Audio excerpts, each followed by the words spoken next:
안녕하세요. 여러분의 출근길 파트너 라디오 동서남북 김서영입니다.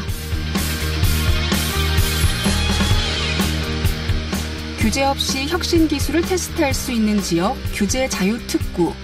현재 강원도는 원주와 춘천 일부 지역이 지정돼 있는데요. 이번에 3곳을 추가로 신청합니다. 예비 특구 사업 1호는 춘천의 대마 클러스터 조성 사업. 대마에서 나오는 추출물이 뇌전증과 치매 등의 효능이 있는 만큼 마약으로 분류된 대마를 스마트 농장에서 재배하겠다는 거죠. 2호 사업은 삼척의 액화수소 도시 조성. 울산이 기체수소라면 삼척은 액화수소를 생산하려는 계획입니다. 마지막 3호는 강릉의 커피 찌꺼기 재활용 사업인데요. 퇴비뿐 아니라 펠린 연료 등 커피 찌꺼기를 다양하게 재활용할 수 있습니다. 이 3개의 사업 모두 부가가치가 높은 참신한 사업인 만큼 꼭 선정됐으면 좋겠네요. 12월 27일 금요일 라디오 동서남북 지금부터 시작합니다.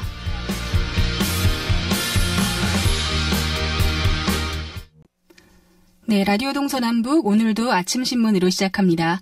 강원일보 이하늘 기자와 연결돼 있습니다. 안녕하십니까? 네, 안녕하세요. 네, 오늘 첫 번째 소식은 플라이 강원에 어제 있었던 국제선 취항식 소식을 들어볼까요? 네, 맞습니다. 플라이 강원 국제선 취항식이 어제 오후 양양국제공항에서 열렸는데요. 정만호 경제부지사, 김진아 양양군수, 그리고 주원석 플라이 강원 대표와 주민 300여 명이 참석했습니다. 취항식은 주원석 플라이 강원 대표이사 명예도지사 위촉식과 환영사, 축사, 그리고 입국 관광객들의 선물 증정 순으로 진행됐습니다. 네, 플라이 강원의 첫 국제선 취항지가 대만 타이베이죠. 매일 운항을 한다고요? 네, 맞습니다. 양양에서 대만 타이베이 노선은 매일 양양에서 오전에 출발해서 오후에 도착하는 일정으로 하루에 1회씩 운항하게 되는데요. 시간은 요일마다 다 다르고 비행시간은 3시간가량입니다. 항공 운임은 편도 24만 원 수준인데요. 강원도민들에게는 10%가량의 특별 할인 혜택이 주어지게 됩니다. 취항일 때부터는 내년 초까지 대만 출발편 예약률이 80%를 웃도는 등 편당 150명 이상의 대만 관광객을 강원도로 끌어올 수 있을 것으로 전망되고 있습니다. 네, 양양에서 대만을 가는 승객도 문제지만 대만에서 양양으로 올 수 있도록 외국인들을 대상으로 한 홍보가 참 중요할 것 같습니다. 어떤가요? 네, 플라이 강원은 국제선 취항 목표를 현재 외국인 관광객 유치에 두고서 취항 현지에서 적극적인 홍보 마케팅을 펼치고 있는데요. 내년 1월 이후에는 취항 도시를 대만 가오슝, 그리고 태국 방콕, 필리핀 클락, 마카오, 일본 나리타, 중국 홍콩으로 확대해 나갈 계획입니다. 플라이 강원은 2021년까지 비행기 10대를 도입해서 국내외 31개 노선을 취항한다는 방침을 세웠는데요.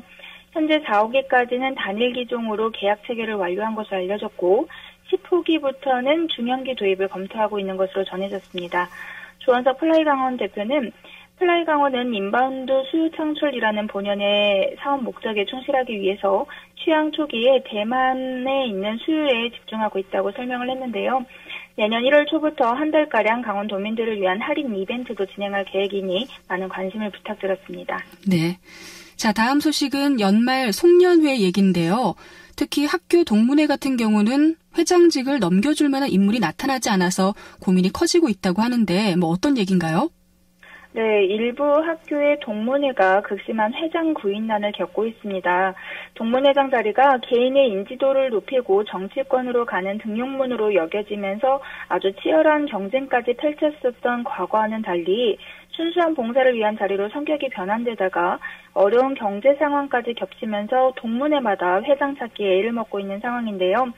실제로 A 동문의 경우에는 회장 임기가 지난해 말로 끝났지만 차기 회장을 찾지 못해서 결국에는 당시 회장이 내년까지 계속하기로 결정된 상황입니다. 또 B 동문회 역시 현재 회장이 연임을 이어가고 있고 C 동문회는 현재 회장이 동문회 초창기부터 5년째 회장직을 맡고 있는 실정입니다. 네, 후임자 찾기가 정말 힘든가 봐요. 왜 이렇게 인기가 없어졌을까요?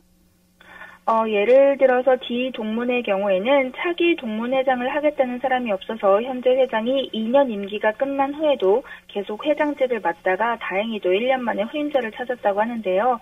이에 따라서 내년 초에는 간신히 신임 동문회장 취임식을 갖기로 했습니다. 이 뒤 동문회 관계자는 임기 동안 2천만 원에서 3천만 원까지 써야 하고 또 시간도 많이 뺏긴다고 생각해서 그런지 선뜻 나서는 사람이 없는 실정이라고 설명을 했는데요. 졸업 기수를 내려서 어렵게 후임자를 찾았다고 토로했습니다. 또 다른 한 동문회장은 동문회장 자리가 얼굴을 알리고 또 지지 기반까지 만드는 경력 쌓기 개념이라는 것은 이제 옛말이라고 얘기를 했는데요. 더욱이 경기가 어려워지면서 경제적으로 부담이 더 커졌기 때문인지 회장 찾기가 더욱더 어려워지는 분위기라고 설명했습니다. 네. 자, 이제 아침신문 마지막 소식도 들어보겠습니다. 조금 안타까운 소식을 가지고 오셨는데요. 강원도 내 혼인 건수가 계속해서 감소세를 보이고 있는 반면 이혼 건수는 늘어나고 있다고요?